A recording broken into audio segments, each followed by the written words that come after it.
Adeshimama Yamamunyina Ajo Nosia Abo Peace 104.3 Hello 101.5 Okay 101.7 Neat 100.9 and wasu egusu awutie and so de bremo nwumre ye de abobo anu free yamemu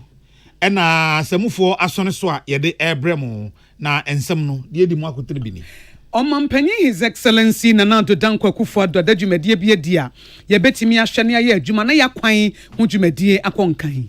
Road infrastructure is the backbone of economic growth and social development. Roads connect communities, facilitate trade.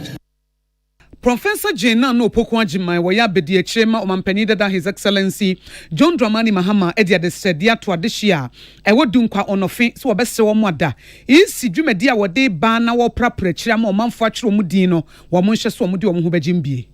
They say so oda kwhwe baby aboto wo aba no ho hia papa say aye no campaign ye nyina oye kwa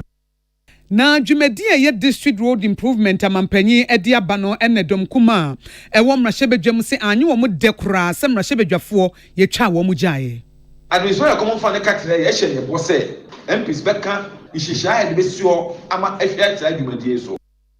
Abedwafo Eshabato so the Electoral Commission she Ghana for bose 2024 election ni emu beda ho yie pa ama akoyie edi ama wo mo sanso na Bank of Ghana gina ya wosie se black market efasika sesa ho nsem wo mo ba betu wo mo so esa no peace kasebo ebusa se betimi akosai ensem pi ka we no ho ne de so mo sakasebo ewo peace 104.3 FM so na yemfa seda ema budget cash and carry one more energy blue jeans energy drink abadwaso Novus Industries and Trading Limited omo de anom ne hwehwam ya to the Novus drink and abadwaso Dolphin Roofing System se memo amane se nchance ya de bodan so de Ghana ha sei enye nwanwa se obia dan ani e de akere Dolphin a okwakoto bi e wo ho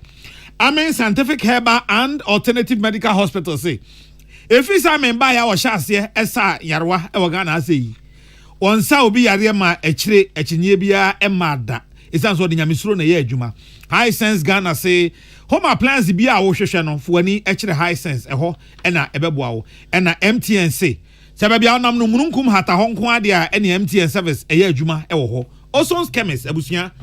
eye nyina nim sem dada say ono na de Osons garlic capsules na afi Osons baby gripe water aba edwaso Say Makuada Roma and I will tea and cane. Yenny, I will tea and can you marry me? Nana, ya kesi, ena. Akosia ago abowaje afika sebonum nsem no enie Omampanyi His Excellency Nana Danko Akufo-Addo ene day wadadwumadie bia di ye freno District Road Improvement Program ena wasanfa akonya no so na Black Star Square wokopie ho no emfidie bia ye de babedi dwuma no so wadana di edi akire na sa District Road Improvement Program no eye dwumadi a wode abasa Ghana akonya tete se kontebe no ye ba besiesie ni nyina na ejana na so eye ni so de hunu eso na mampanyi ekasa wase na wo kyerem se akwan de ehia maman bia mpumto ne nkanko eto oman bia se kasem begina na kwan so egina yie emadwadie egina na so emenwomasua ekoso wano emampomde hu dwumadie ekoyi ankasa fi se ye de okwa yara sabia na ekwan nya kora wutimi wo kwan so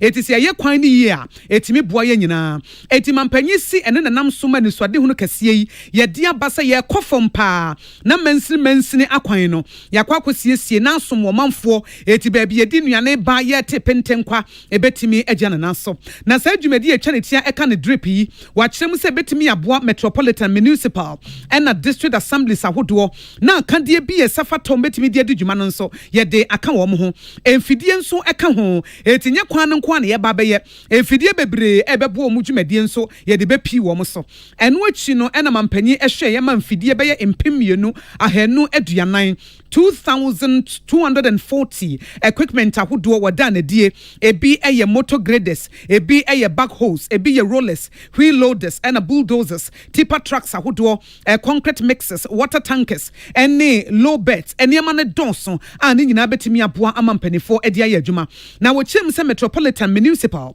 and district assemblies ahodo mo ba be ye adwuma no ye betu abadwafo nan bi a wo begina mo na so aye adwuma na sa abadwafo ne ye beyi bi edi free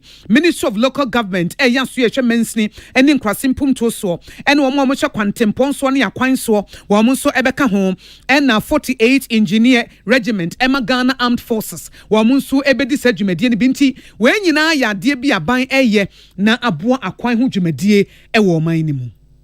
Road infrastructure is the backbone of economic growth and social development. Roads connect communities, facilitate trade, enable access to education and healthcare, and ultimately improve the quality of life for the citizenry. However, despite the considerable progress we have made, many of our roads, particularly in the rural districts, remain in deplorable conditions, hampering economic activities and development efforts. Today, we take a giant step towards addressing these challenges. The District Road Improvement Program DRIP is designed to empower our metropolitan, municipal, and district assemblies, MMDAs, with the resources and equipment necessary to rehabilitate and maintain roads within their jurisdiction. Na Omampenyi His Excellency Nana Danko Akufo de kyerɛ mu sɛ dwumadi a yɛde abɛyɛ akwan wɔ mensi ɛne kuropɔn ahodoɔ mu no ɛbɛtumi aboa ma nipa mbɛnyɛ adwuma ayɛ no bɛyɛ impim dukura ɛne akyire mechanics ɛka ho engineers ɛka ho wɔn a wɔn nsa no adwuma dodoɔ no a ɛna adwuma ato wɔn line so ankasa a wɔn ba bɛbɔ wɔn den na wɔkyerɛ mu sɛ Ghana akwan ho dwumadie ɛho hia ankasa yɛn korabata nyinaa no ɛsɛ sɛ egyina ne nan so na Omampenyi wieyɛ ɛna na wɔbu akonta sɛ efi 2017 ebesi December 2023 anaban ebae no akwan kilometers bɛyɛ impim dumienu ahawɔtwe aduasa ɛyɛ 12,830 kilometers of roads ɛna wɔn asiesie interchange bɛyɛ ensia nso ɛka ho na akwan a wɔn ayɛ no sɛ wode toto Omampenyi na wɔnya ne baabi kɔ Professor Mills ɛna Omampenyi dada Mahama wɔkɔ ɔmamamu no ebom efi 2009 ebesi 2016 a deɛ wɔn timi yɛ no ɛyɛ 4,000 asa impim 9 ahensia aduasa ensia ɛyɛ 4,636 na wɔn nso every 2017 ebesi 2023 no kilometer no ɛyɛ 12,830 ɛna wɔyɛ ho adwuma a ɛnkyɛ afi nkwa wie no na dodoɔ no a yɛwie. I'm happy that this program will create some 10,000 jobs for mechanics, engineers, and artisans in general. Ladies and gentlemen, allow me to delve deeper into the vision behind this transformative initiative. Our nation's road network is the circulatory system of our economy. It is through their veins and arteries that commerce flows, that farmers bring their produce to market, that children travel to school, and that healthcare services reach the remotest part of the country. By improving these road networks, we're ensuring that every Ghanaian, no matter where they are or live, is connected to the opportunities and services they need to thrive. It is for this reason that from 2017 to December 2023, we've witnessed an extraordinary expansion and improvement in our road network throughout the country. Eni ayeti ye eyo Omampenyi His Excellency Nana Danko Akufo de wabapa nana intri ene dia mane boy ebesom ye. Na enra wobodwa bi ewo emfinfiri mantamu gomua insuayem ya ewo gomua central abato mpesua so ya wo mfinfiri mantam no emu. Na sa dwabo no na eyahye ya ehwe nsuomunam ene afaafo dwumadie so Ministry of Fisheries and Aquaculture Development. Na ye juma aban ahihye aban ne R&B farms ahihye se wonum ede bepe enwuma ama Ghana mabunu be empim du ene akire enya bi aye eno no ato din Fishing for Food and Job Initiative. Enra eno oda na di ewo R&B farms a eno ewo gomua insuayem ya no wo gomua central bato empesua so. Ebra adwumadie no ekoso no Ghana Omampenyi Nana Danko Akufo ado ya wono ene bi adwumadie na no eka se efri se Ghana edi kebimam ke bitrodo ye adwuma firi afi apem ahankron ediokron mienu 1992 ho eba no amampanifo no a aba no a omo nya kwan bedi Ghana so no ye Omampenyi Mills a ono de wantimi anwie ne mfie no a ba mo awuo ebefa no ekoye no a Omampenyi dada JJ Rollins wono Ghana fo ema no brenu ntimfie nwotwe na ode tena konwa no so enu achi ono ane pani papa kofo ono so ba Ghana fo e ma no emfie enwotwe ena papa kofo e de betena ekonwa no so edru omampani dada John Dramani Mahama so no woko mfie naipe ena Ghana fo esi no fom edru ono nso so omampani akufo ado so no Ghana fo ama no mfie nwotwe ya ena odi edi oman so na kire se omampani dada John Dramani Mahama no ono nko ane de no nwanwa kakra se na dwuma na anso ani nti ena Ghana fo eyi no esi fom Yamra yɛde atete ɔman kyerɛ sɛ Ghana ni bia obenya Onyankopɔn adom na mo nso mo pere so aba abɛtena Ghana akonnwa kɛseɛ no so no otumi di mu mpremienu pɛ na ɛsɛ osi fam na obi foforɔ so ba na ɔba abɛtoa aman yoku nkurɔfoɔ a ɔba abɛdi akonnwa wɔ Ghana efi bra yɛ hyɛ aseɛ to aba biom efi 1992 besi nɛ yɛwura Jerry John Rawlings yɛwura John Agyekum Kufuor Ora Fifi Atamil se wenya ne baby call ntumi ewie na dwuma Ora John Dramani Mahama ana Nanado Danko Akufo-Addo me se wo mu a eye Ora Jerry Rawlings a ono so nya ne baby call me a me panyin John Agyekum Kufuor ene meme enyina Ghana for my kwanse e pray e ba e fro akonwa no premier no afei omampani Akufo-Addo say the entire Ghana for eji tumi from Mampenda da John Dramani Mahama ensem no na ni se nadwuma anso Ghana for ani enti ma Ghana for mo Mampenda da John Dramani Mahama ne bo a ohye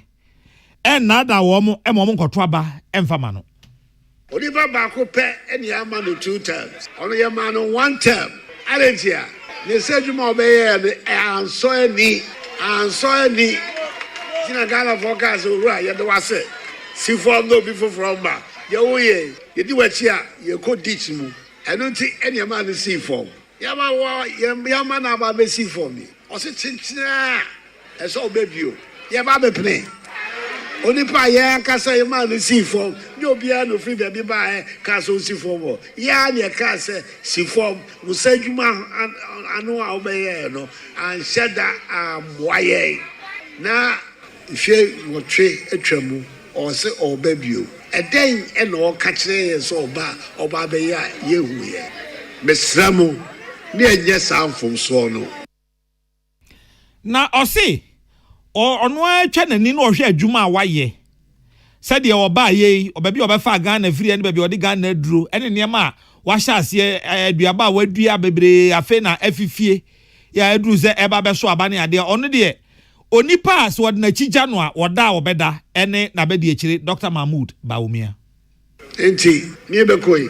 ni o abedi mas me konwa ehu hia me papa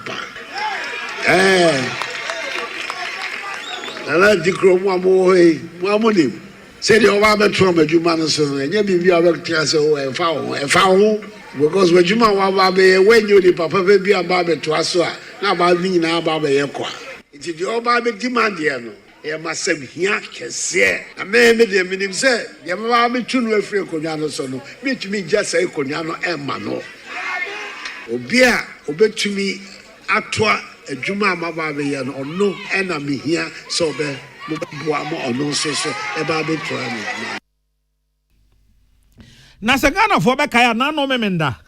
ebra na NDC amanyokuo no eda ne campaign adie e wo Mantifido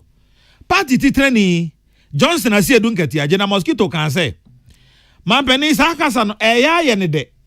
ena obie na no a me de minja akonwa mu mama ama minya akonwa mu mama ama o ka kire mampeni Akufo-Addo say akonwa ne ne dia won kai say fie nwotwe atwa mu no obi na ti akonwa no so ena osore ye de ma no nti osore a ena minja amachi mfa mama ama minja amachi mfa mama ama no sakasa ne de nya kasapa onya akankora. This country was handed over to Nana Danko Akufo-Addo in one piece by His Excellency John Dramani Mahama. So to those who know the telephone number of Nana Danko Akufo-Addo, who have any contact to Nana Danko Akufo-Addo, please take this letter for him. Dear Mr. President, you remember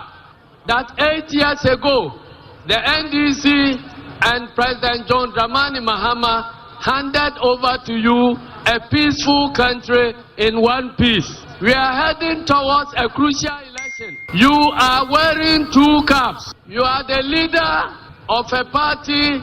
going into this contest, the New Patriotic Party. But more importantly, you are the current leader of Ghana. You are the president, the first gentleman of the Republic of Ghana.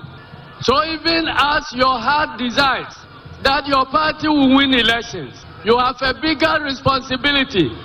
of making sure that there is a transparent, peaceful elections in Ghana and there is smooth transition to the incoming president without a drop of blood coming out.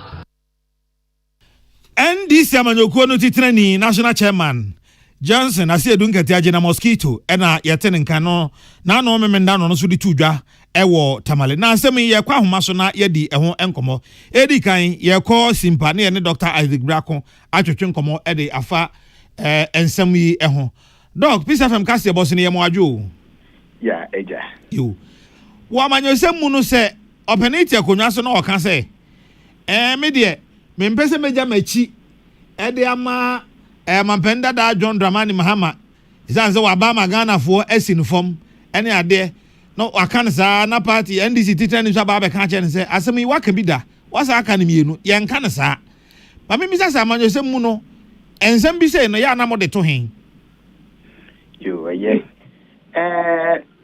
to me die ewo omanfo ne nsem enti ye se superinos ye Latin kasa ye nebro of kasa ye sovereignty ye to me kasi a chen so kura no ewo omanfo ne nsem no omanfo na nkasa ntimi mfa nya dwumenti wodane mu ma enipa wato aba na omudodo na pese obedi wo muso no se omedi wo muso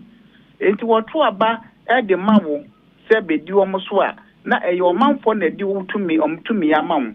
se wo so na yeto aba na etia wo na de mo bi fofora wo ni hu kwan bia se wo fa tumi no wo nane tumi no mo ma de nipa dodo no se wo mo pe no no enti ano de eye kasa ni bia na omo keka kekeke na eye the sovereign power of the state no lies in the hands of the people superinos no e wo manfo ne nsem ntinye we ne de eye kasa ni bia keke no omo kan enya de a eye nhihye wo ene amanyosem nhihye no eba nan kura na openiti se Ghana mampeni okasa ebetumi afa ne trasa commander in chief Ghana Armed Forces tumi nyina hye ne nsahu nti waka ba kwa aka ne mienu yi na enkyere bibi no de edu babia na wabedu ulem dark days na kakra bi na utumi no ebe wiye no ya na nipa som wo kura no ebinom ahoɔden na hodwo kakra enti ye to aba na se tumi no edane firi wo party no mu a obehu se asojafo esom wo ne ade nyina no omo fiasia atwetwetwe ho kakra wo enti ya na eden kakra na ade no ene se we ne de all can de mo born ni de won se obi ene ho a wode ne nsa benkom che ebe kire na ajanom amanfo so oton ni candidate oton ni party nipa obi ene ho a woton ekutuo ana anka a obeka se manka ye na de enya de nti mo pede da mo nkoto baako ne de ni bi na da foforo menya de da ma beto wo se o appeal to nananom ne nkrofo ne se omunya samfumuso no emfa nko efa hodum na mom omfa ma onipa ono eobo ni din ewo party ne ba bewo no ono na ometo annyuma pa waye so enti we no ne sabi mfa to midnight to me mu ema obi amobeto abamai no enye adekoro we no mu esesa kakra and yemfa ne say yemogu yaba fa ne sa you ene yada se doctor yada se pa Dr. Isaac Brako ena yaje na adwenkyere wo sa asemi hu na lawyer Kwame Adofo enso so ewa ahoma no so kanse ma adwoe ye ne o nipa mpese meja machi ma no mabedi akire na enye John Dramani Mahama mamra no tumi a wode ema omampani ekasen ewo oman ni tumi a ekura no eho Nana mamenchia tifo eno hefo ne bebe ofidie kopem bia said the open so chidi e man no de no nye constitutional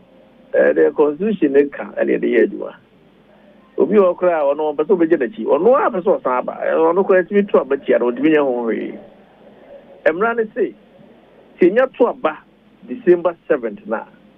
na electoral commission bobo no ka say asumasi and also bentin na wenia. That is the end of the story. Eti ebasa pe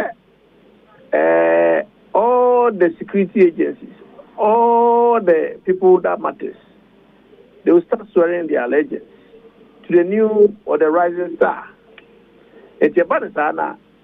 on January 7th, the Chief Justice was Juma Eswoye. Juma Eswoye is over swear wa Ghana for two Abama in as the president. So only a corner of this no pill, one pill, constitution at Chile, and until now, 2016, former President Mahama. Now, Kunya, Komoa, Basat, Nasudio,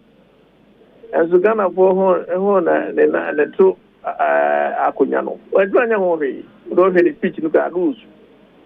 Nanko Benya, Nanko Uncle. The electoral commission, Ya Caste, ya certified, say. Asumasi and also bentin and your ball a tutu abano ye bubu ye genka ye no odi kunima. End of the story. So person sana this all cost Supreme Court kroya over corona ba bi da ho abana ye say di bot ti no ko da ho twen ho eti enya dia obi betima ye ho hwe say me di empese me handi over ma asumasi and also bentin anya sa dia at the end of the day, after December 7th, Utumi na one, said that to me, would over Kaya 2020. Your two abani January 7th, so but was a CEO of Parliament. That are not to me now, one a yasa 12 o'clock on what you came, not to me, Nasa. It's no who you in the man who for so ya compromise. And ya abababe. Ebeye speaker na nyaade o mu peneta enti the president kan ne emra bia ni we support say chin a ono be force say the pen ne medi emra bia ni ho sa je Ghana for beto aba ma no electoral commissioner be sign and be certify say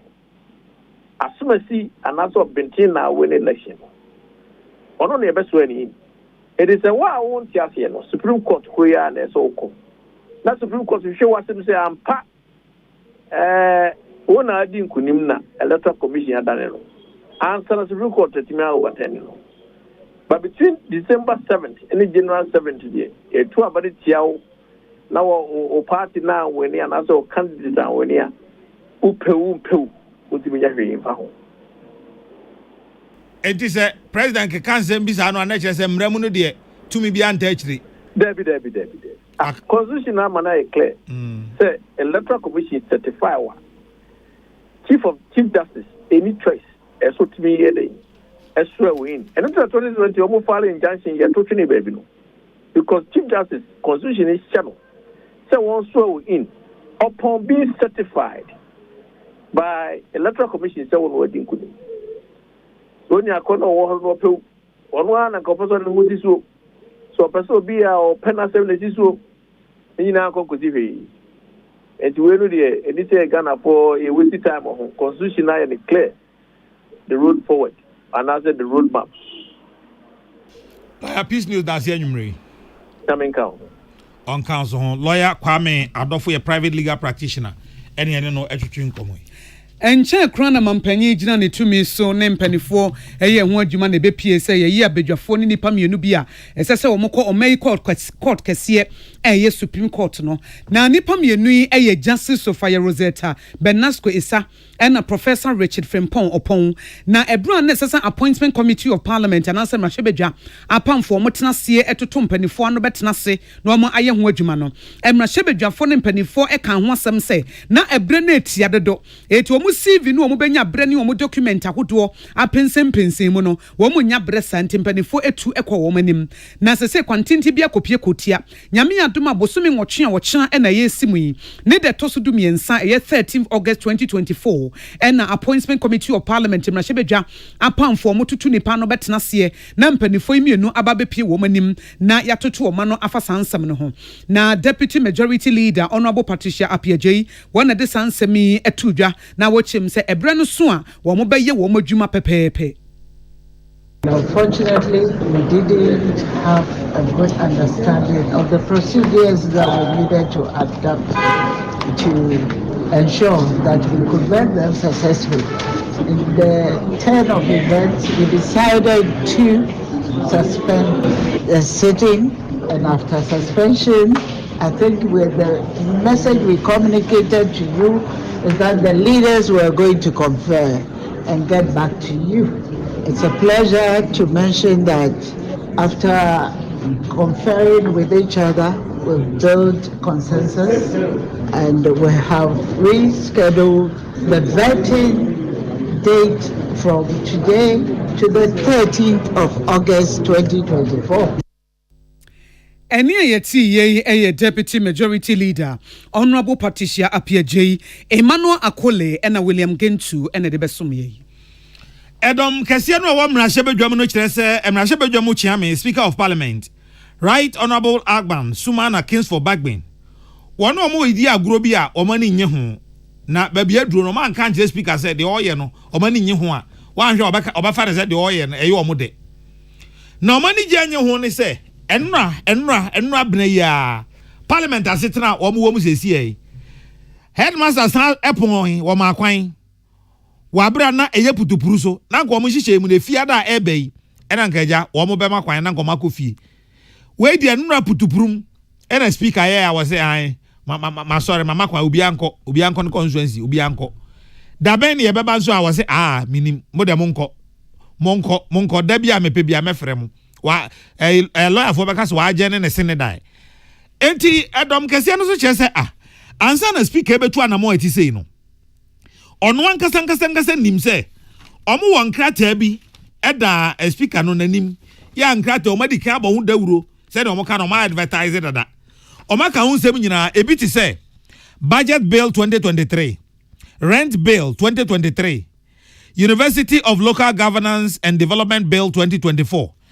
Environmental Protection Bill 2024 Social Protection Bill 2024 Interstate Succession Bill 2022 Chartered Institute of Reconstruction and Insolvency Practitioners Bill 2023,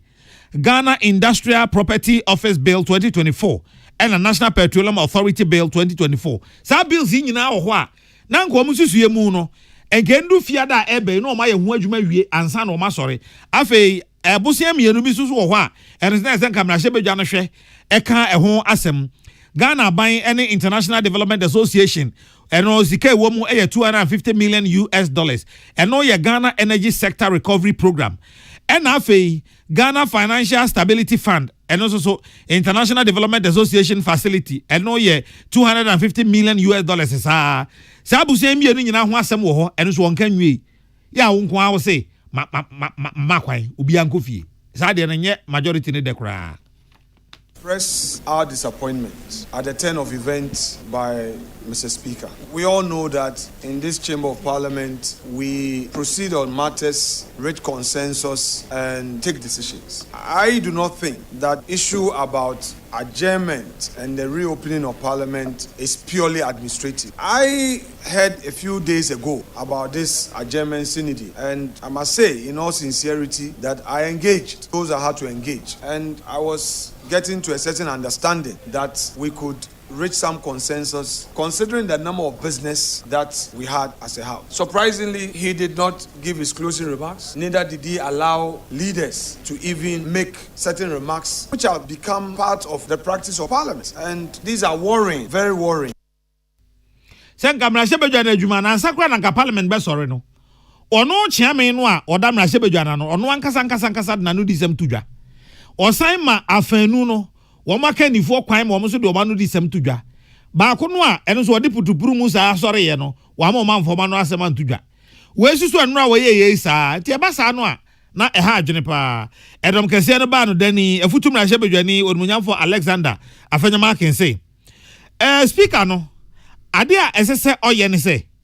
ono a we chia me da fie na no esese ohwe na afanu ni nyina di nkomo ofie odi na somdwem na onyi ni se speaker na nkasa be ne de se one edom kese no ebe yetoma mento ewo mu mienu entem.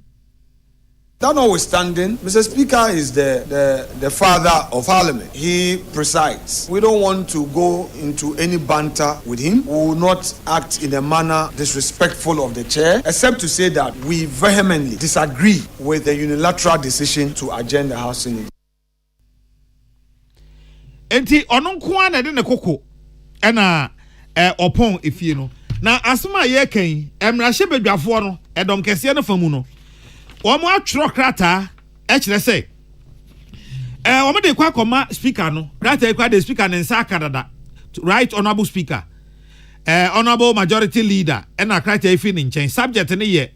requisition for an extraordinary parliamentary session to article 1123 of the constitution and standing orders. Kire say mrapon no a de ye adwuma no ne parliament na nka so mo standing orders no mo de ye adwuma no mo kwan say se Parliament sorry na se bibinti esese wo mo san ba betenase a emrahye bedwa mu dodo no o hanche mu edunum 15% ma wo Parliament for no mo dodo mu no etimi frɛ ema wo no mo san ba ba betenase na no no hwe Ghana mra no a mamra no article 1123 1992 constitution and standing order 53 and so Parliament for wo mo standing orders no na no na dom kese kire se o mu gina article 1123 1992 constitution so afi o mu say gina standing order 53-1 eso o mu gina standing order 53-2 and standing order 57-3 so ka kire speaker of parliament say eno krabo echi no standing order 58-4 esa ka ho o mu gina sansebo nyina so ka kire speaker say o mu sere no ono anim say bosia mienu no amedika boss ne belts ahodo na mebo boss ni nyina no ensem amrahye badwa no ankasa na otwetwa mu omedika aka ho asem abohu dawdo se o mo beka ho asem ansana o ma sorry enti so mo sorry putupuru mu sa na o ma ankasa asem we a ehwehwe aso enti o mo gina tumi a o no so ewo so ama wafre edo onza sekrata asem amrahye badwa no nsan mra o mo se no anko na o mo ma akwan de enso amrahye badwa no esese o mo san ba na mamra no so esan ekire speaker say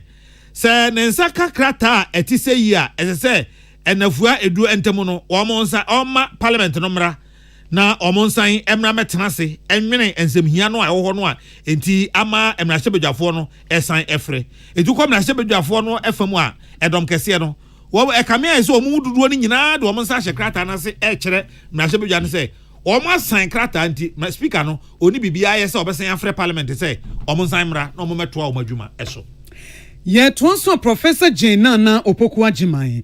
running mate at the National Democratic Congress, NDC, Amonyokono. Now what they had said, dear Atudunkwa Onofin Adeshie, Dencha East constituency, and him say, a mop-up voter registration exercise, I beg your for a shabat the electoral commission, Ede Shasha Swono, Womo Dia say, if you watch Nakosime Mendane dear, Womunyeja, Womo Krevis, no anti, say, I want you with the Ama Baton Kratemua, Nessa Juma Womuyenina, a Kenkenkwa, say, what me true, dear Nako. Kromoti power no na eno nso ayedwuma ebro ne adehye ekohia ewo dunkwa wonofe ene okasa edefa ho na wo kire mu se wono omu din kita ho nto adesrede a odi to omanim ne se polling stations ahodo a ye kire omu din no eya omu nkoho wo mu nkoho se omu din wo ho ade ne nsemfo bia fa omu nyina eye pepepe na ebre no sunsu akwan fa so to aba no so wo masua na bia wo ballot box na sa wo ballot paper no ya nto antwene na wo de kotum ehu sampa wato ne yie pa eti ehu adesua no ho nkyerɛkyerɛ no esese dem o manfo na ne titiriw wo ma o beto aba no ede ntiase eto aba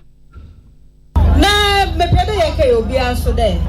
And then a china non the china the what church was in it. Yenim so there is in what you ordered only mono. What you are far. They say so there koshe baby about to wabano. Which is the don't say in I no one here papa say I no campaign you know abana yet no. Abahwe na mahama ne mfonyi no ha. Abahwe na mebesu no mfonyi no ha. Abahwe de yenchime ne mfonyi da finfin. Mesra won yizim. Is mesra won.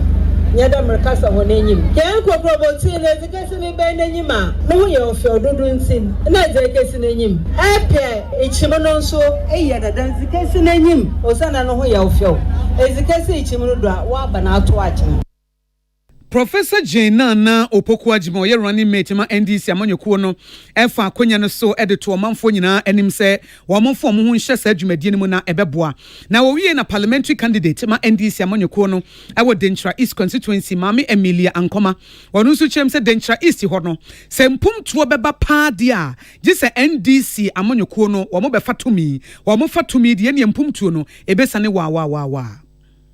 Uma yen shedentra semputo baba dentra na yen disi abai yen just any high court dentra ubeko high court I just walk or campus NDC by abreso John Dramani Mahama or the high court by police division na binia yen ya ba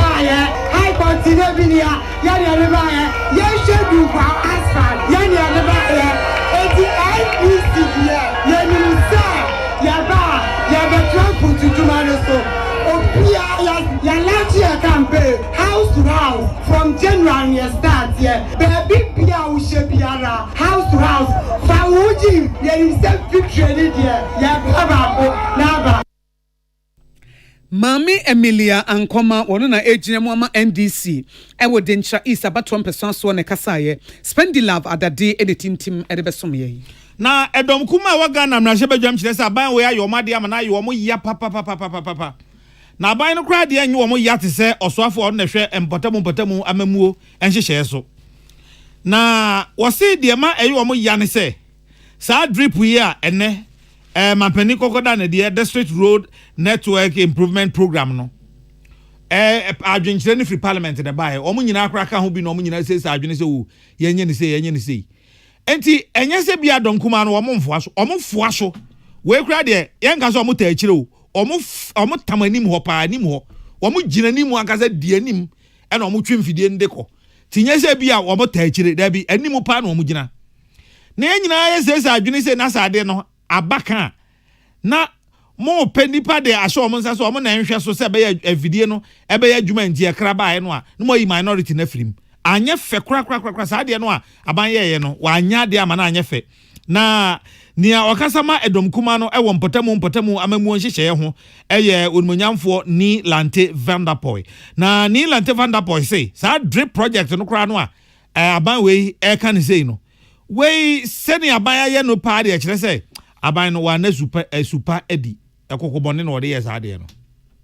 say in every day dance here the administrator come on fan nakasa Akan say e won the speech mo say saade we eye ni office ena edi buy sika na edi to ifidie bia no yen MPs no ene e kan say yen fa sika no dis adwuma administrator come on fan na kakire ye hye ne bo say MPs beka ishisha e be suo ama ehwe atra adwumadie so minister for local government eso esisopo na e won say president kasa no o si DC is pet and pepe study so omoyi ye MPs free ya e di adwene ba ye na ya ye hihye san hihye no a ye kire bi esika be fi amedi ato sa ade no ye MPs ye free na we no ye hwa emfa mrem emfa kwapem because ye na gina manfo na no me ka se sa ade we no ye ka se MP we na MPs nyina no ye adwumadie se ye hema sa ade ekoso na ye ka assembly no na ehede na o ka se ade anka ye mienu ye ni DC for ebe ba kwa hweso no say the way you MPs na ebra onmonyamfo ni Lante Vanderpoy de we etu dwa no echi deputy minority whip bandam na shebedwani onmonyamfo Ahmed Ibrahim so ka say sa drip we kra na aban kwakwada na die enye bredi kan ni o mampani da John Dramani Mahama se kra oja aban sa mfidie na bi eno kra sa aban bebu hu nkonta e de kire Ghana fo ya ye ka we ni say ya hu bi da 2016 July Sa role any those anyway na President Mama Eto said district baby a ya kwan enye no ye fanye road maintenance e your district 6 months they lose elections our machines we nyina no ayera to the point say uko bono regional na no bono MPP deputy regional secretary ye friend no Benkai ne mpanyimfo no ton machines na e wo bono nyina e mo amuka se eba out a omo party no enim beguase ne senti MPP party na akasa kwa ye press conference ebiso omo mpanyimfo se President Mahama caterpillar ne bulldozer ne ruler ne tipa trucks na otoba se yemfanye potem kwan e won omo nkyere omo baabi ewo obisa question ne party for omo katakata so no mo kwa no mo yine na suspended that instance so question asanka MPBA eka district management committee no one committees no machines no so kaya medisa say machine we will be ana we won Emmanuel Akoli and William Gentu and this time ye ebreye Oman sika krabia kese eye Bank of Ghana edi nhihye bi egu akwam omode ba bedi dwuma na nhihye omode ba bedi dwuma ene se esese ye hye ema black market e wo forest bureau no yetimi ebubu na pre ene se ye ma ho kwan emma se bia wo kwa kwose sika eno ansa wo sesa ne sa wo de Ghana card na ebekọ eti Ghana card na wo de bekọ no na wo de be sesa sika nti wo kwose sika bia me kopɛ dollars bi ana pounds bi ana eno ano me de me Ghana card na to sesa me asemesi ana so benten na me baba beto na no akyi no so yetimi kyew se wa fasuma se na wo di dwa sika sesa no wo ye bi nso ye illegal forest activities no so a eno nso ye be kyew na emra ene wadi na eno ho asemunti ye pese ye kwa homa no so na ye di nkomo e de fa ho ye ne Professor Godfrey Bokpin or ye Professor of Finance wo University of Ghana na wo boa ye se we betimi aboa ama sidi na ho odin no a kwa na ekofo manfo edi ho nkomo no ebi a we nso ebetimi aboa na Prof mema wo adwo eba peace kase eboso yo me dance mema wo so adwo ene etie bo ina yo ya dance se waje yesunso na Prof wadawroma Bank of Ghana the directives for biaba cancer say wukoto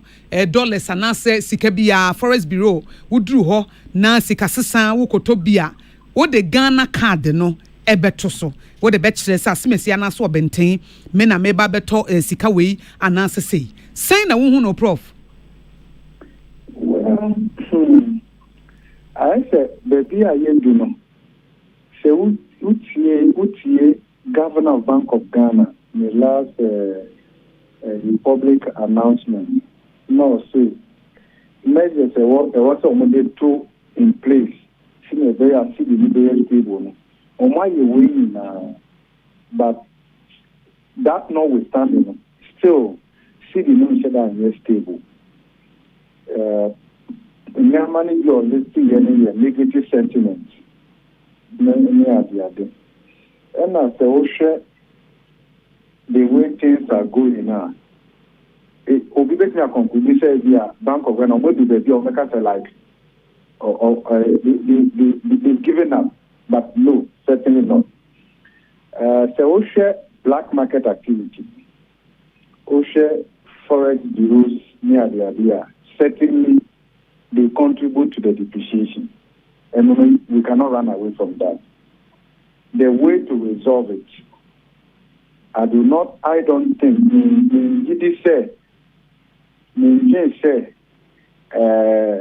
merely asking for Ghana card as a basis for buying dollars or FX is what will solve the problem sustainably, certainly. Sometimes, and then mama, the black market activity tends to grow because you see, I share or many more. Ghana card. If you make it as a requirement, and that's a 4% still on dollars, they will probably buy it from the black market or some other means, or buy it through people who have the Ghana card. There are more fundamental issues what you follow to address the stability of the currency. So far, we have not done that. And as the black market, almost say they will move in and then probably deal with the black market activity. Not long ago, Bank of Ghana was in the market trying to deal with black markets. The question is, who stopped them? Who asked them to stop? So, Oshe or May, the black market sometimes tends to be the real market and not the forest bureau, and not even interbank market or the retail at the bank level. Part of the reason I was saying, the black market is what provides what we call a formal interface between the formal financial system, including forest bureaus and other financial institutions or banks and non-bank financial institutions, and then the underground economy. The underground economy is sustained by corruption. And sometimes sometimes you can, if you talk to people, they will tell you that some of the currency denominations that they are able to get from the black market, the serial numbers and everything clearly tells came from a former financial institution straight to the black market. So sometimes the more you want to clamp down using Ghana card, by the time you realize you are actually giving oxygen to the black market to grow.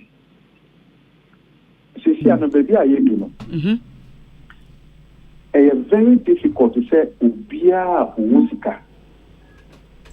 Obeka said, you didn't see any citizen because the city is not stable. In fact, it's not stable to perform one basic function that money performs, which is a store of value. So if you don't do everything possible, and here it's not only from Bank of Ghana's perspective, over the years, Bank of Ghana, but of course there's more they could do. But we are not getting complementary effort from government side, and I said you kind of say their fiscal side. So at the end of the day, which is a measures, they are delivering suboptimal results. And at the end of the day, it doesn't make it to maintain stability against the major trading guys. So we have a big issue ahead of us. We also need to recognize, given the fundamentals of the economy, given the IMF supported program, and after so 2024 election, there are so many developments happening right now which will weigh heavily on the stability of the currency. And therefore, we should be prepared for some level of instability in that market as we run up to 2024 election. That is something that we have to live with. Ushe IMF supported program Nankasa. Now say Ushe the inflows Sika IMF give mine. World Bank so give mine. In fact, IMF so more mine $3 billion. $3 billion, you are giving more than half already. I mean, we've been Kenya $600 million when the program was approved, May 2023. Then after the first review, we got another $600 million. That makes it $1.2 billion. Then after the second, that was after the first review. After the second review, we've gotten $360 million. In Tukan, we need to say quite substantial portion of that $3 billion abandoned them. So it's already in the system. And to share the outlook now, you can see, say, merely addressing black market activity, insisting on Ghana carbon is not going to substantially increase inflows of foreign currency. Okay, it's just trying to manage the limited effect that is in the system. So from that perspective, this will not yield what we call sustainable results. But of course, it's also good that the central bank is moving in, rather than saying we have gotten to our wit's end, there's nothing we can do. So that is how we should look at it. But more fundamentally, review this economy in dollar terms is over $75 billion. In dollar terms, this economy. The ocean in cities more by the end of this year, will be hitting maybe more than 1 trillion Ghana cedis, right? But in dollar terms, we are looking at something around $77 billion. Okay, so assuming say even 2022, when we're going to the IMF, the total value of our economy here, they are $74 billion. And we are going for a program, and we are looking at the financing to address a challenge of an economy worth over $72 or $74 billion. Now, all that the IMF is giving us is $3 billion. And all that World Bank is giving us is $1.5 billion. Then external receipts in Superman that already can tell you, sir, there is no way with all these inflows coming in, vis-a-vis our usage of foreign currency or demand for foreign currency, there is a gap which can only be explained through depreciation of the local currency. So we the IMF program itself now, there's considerable room for flexible exchange rates where the city will have to readjust or depreciate to reflect new equilibrium. So that is the future ahead of the city. Now, Prof, sir, said there will be black market. Almost sign insist. Almost sign SUDA BM say, "Wamu besan de wakono assign akohobium." Wamo illegal forest activities no mbekọ so akon no eno no wogiri se no so ntimi emmoasa effort na omo so omo meki se ye betimi e de akofom kra ye be hye na se kra no unsusu se omo betimi aya na so omo ntimi nya wo hese de omo dwumade ne sitie na momo nkoye so be ye momo nkoye 2 years ago also some koye one they stop them. Who asked them to stop? Let them go. In any serious economy, you should not expect to see black markets the way we have it in Ghana, Nigeria, and those countries. It is only possible because there is corruption in the system.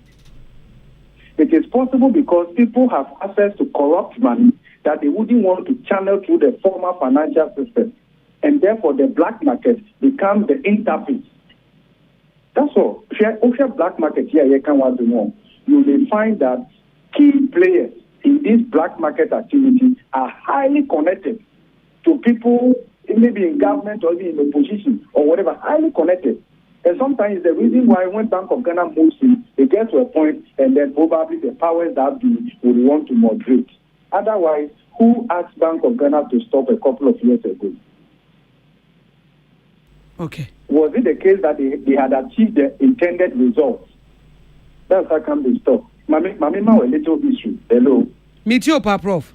Only a friend of Forest Bureau, Forest Bureaus. In the late 70s and early 80s, they were black markets.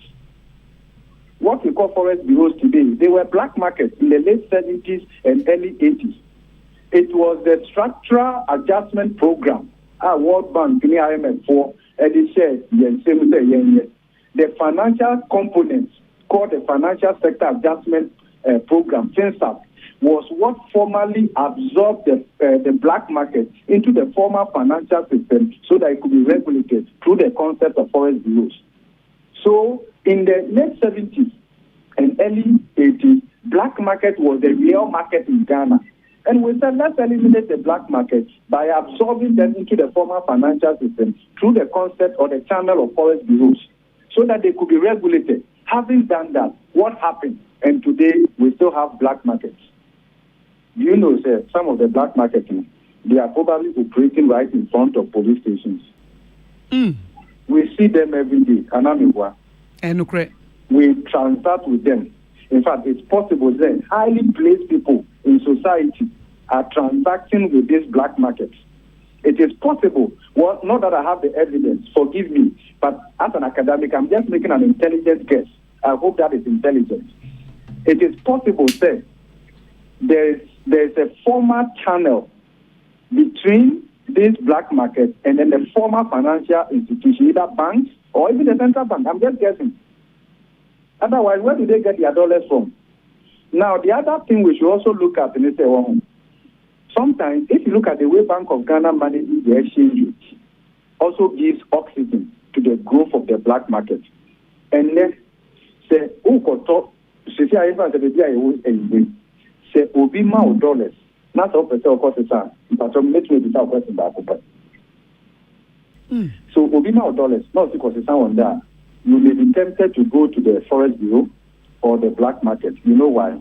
Because the rate that they give you in the black market is considered the realistic rate.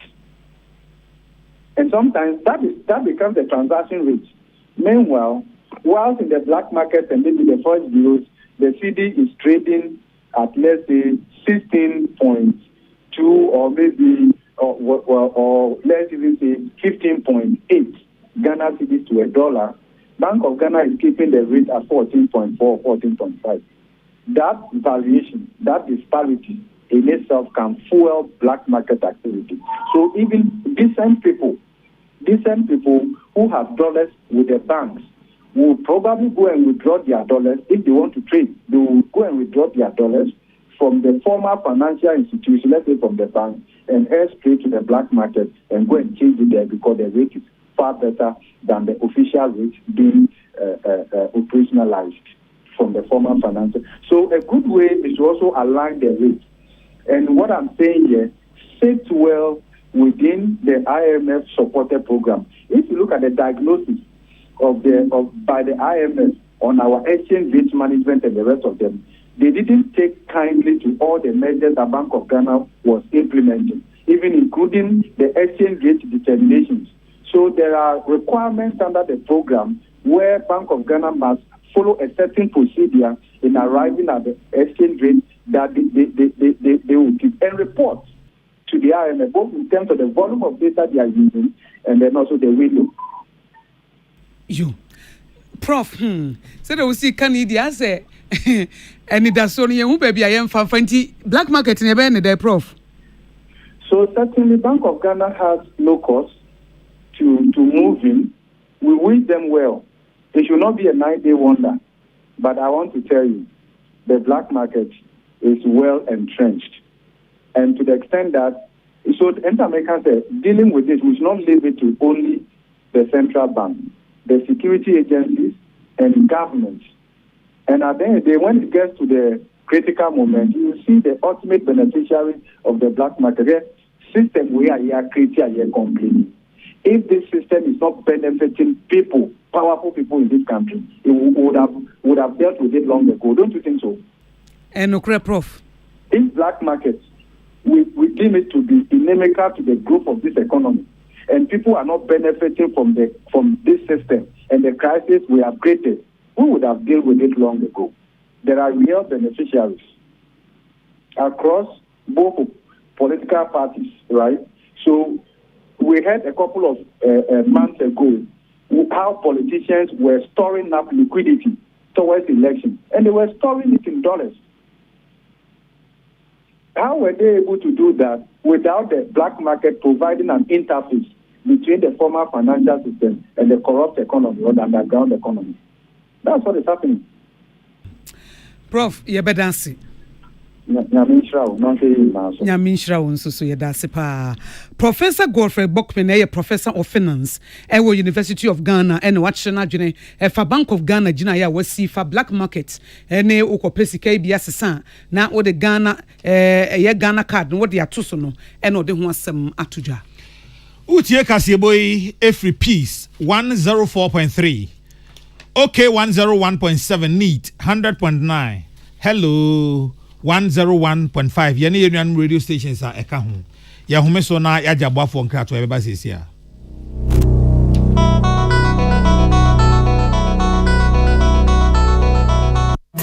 Exhibition. Ago Ghana. Every Panada 20th August. Ekopim Panada 27th August 2024. Abatwa komisa. Ebeda abatwa nkrata nedi. Ewo mia ye to abeni na ewo mine mu. Every anopa nonso. Ekopim enyumbre no nsiande bia. We akwanya mo bia. So ba kwhye ni din. Ene ne police station. Se bibia ye pepepe. Ena afa so ye behwe se. Obi a onsem fata din. Eni abatwa humani mu. Ena afa so se ye beyi omo mafiri mu nyina din. Every abatwa humani mu. Ne sign no with the death certificate. Burial permit. Ana obituary notices. Ebeba ne de gina so yi omu din every abatwa humani mu. Se wo ho kwan ana watch wo din say wo say wo to aba e wo say wo de wo ID card and wo registration slips ni na akwasa da no ana so say obetimi abo *711*51# e wo telephone so ma wotumi de ahye wo din ene nyoma e fa ho say bibia ya pepepe obi a wo ho kwan say wo to aba onim obi a oni ho kwan say wo to aba watro ni din no onye abato commission no asutire na ninjina so nie say nipa ni nya efie du woche say onya Ghana ni say na dwemunda ho ana say onye nimpa ko a o se oye ana say bibia o te no enya bia otro ni din say obeto aba say anya bia ye de wo din aka exception ana multiple registration list ne ho a akwanya da ho say wo be kire die ntia ense say wo din e wasa ahoma ni mu afei so kayo say abato ahoma na ye beda ne ti no e be sha say efi benada 20th August ekopim benada 27th August 2024 ye beta abato nkrata ne di e wo polling stations ni na wo man ni mu efi anopa no nso ekopim enyumre no nsia de bia wa bato e na kire wo dat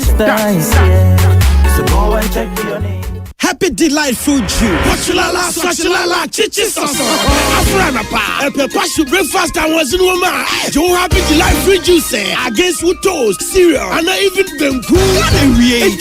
bread and fifi. The monster fridge man. Happy Delight Fruit Juice. One of what? And you be here. I come to relax anyway. So I know when you're. Let's say what the chamado.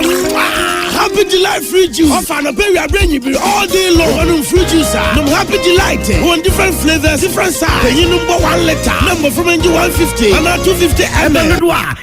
healthy life shows on your supermarket. Happy Life Fruit Juice. Loaded with taste. Peace FM. Tune it in. Turn it up. Peace FM. And rip off the knob. Asema hu hia Cyber Security Authority dia bai ema omanfo de omo dia ba ene se online ye nyina ye koho social media platforms ahodo no ye bu nkrofo ho panche omanfo enya hweyie na omama wo mani enna ho na afi mu kra ye si mu no abesi sabre no sika ahwere omanfo wo ho no eye 112,209 Ghana cedis na kwan nkrofo no fa so eye boni no enie wo ha no obi de friend request abro wo Facebook anase Instagram anase Snapchat anase TikTok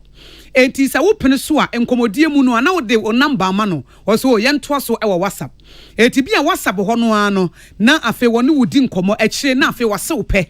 enti wo se wo pe e wo WhatsApp ho a e kire wo ho a wo so e record ma menye yenye video call na me hu wanim sa video call na wo ne ye no na o record esie enti wo de wo hu etitora bia wo nim se bia wo ne obi na ye video call keke na wo nipa no hwe wanim so no wo twa na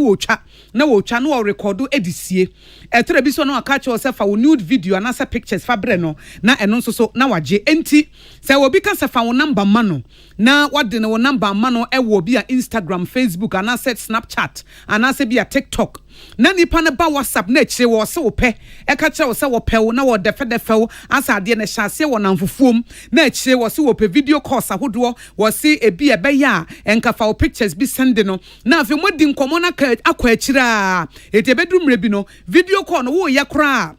ebi kra na wo dware ana o ye kire no eti oba record ni nyina to ho enti akire no na afi no wode eye wo na da wode wo be fa kwan bi so woni begu ase wonam ho so utimi se suma se no enkrofo bi enya access wo mo enya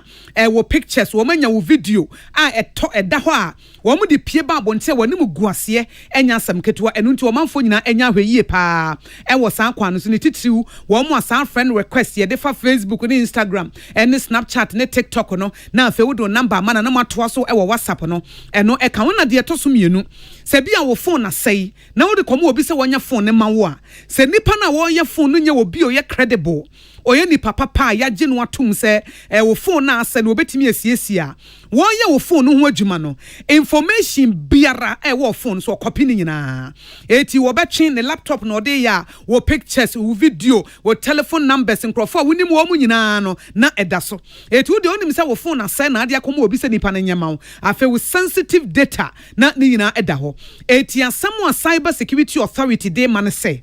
emfa woni sa WhatsApp fo beka se ade na nkomo na ye di no e wo ni nipa na nko antem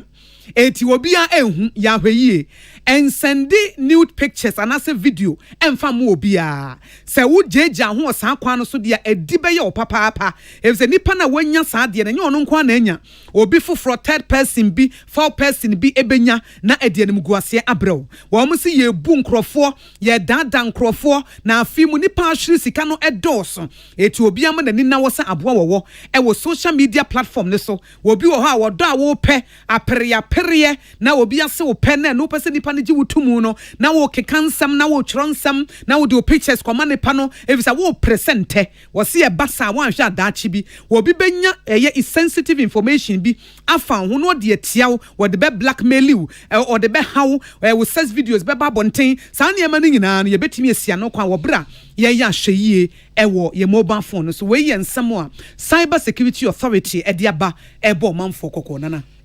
ena ebrebe me yakwan ema yede mu asie nsem a yede bre mu no yedi mu akotire bi ene se Omampanyi His Excellency Nana Dankwa Akufo-Addo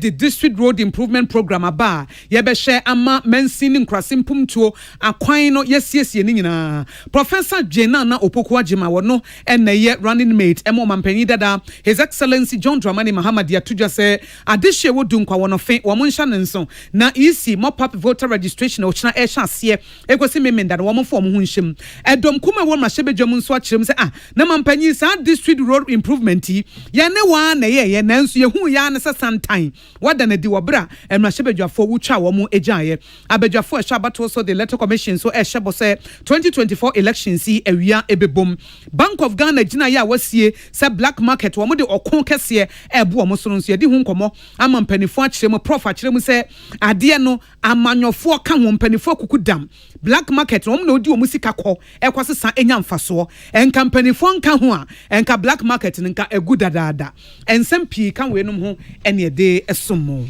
nana ya okese ena akosia ago abowaje yen ena yede kasebo yi ebremu na enyumako bi adawroma ene yenya asa ahoden no Remy Spices ono ena Canada Roma na ese yede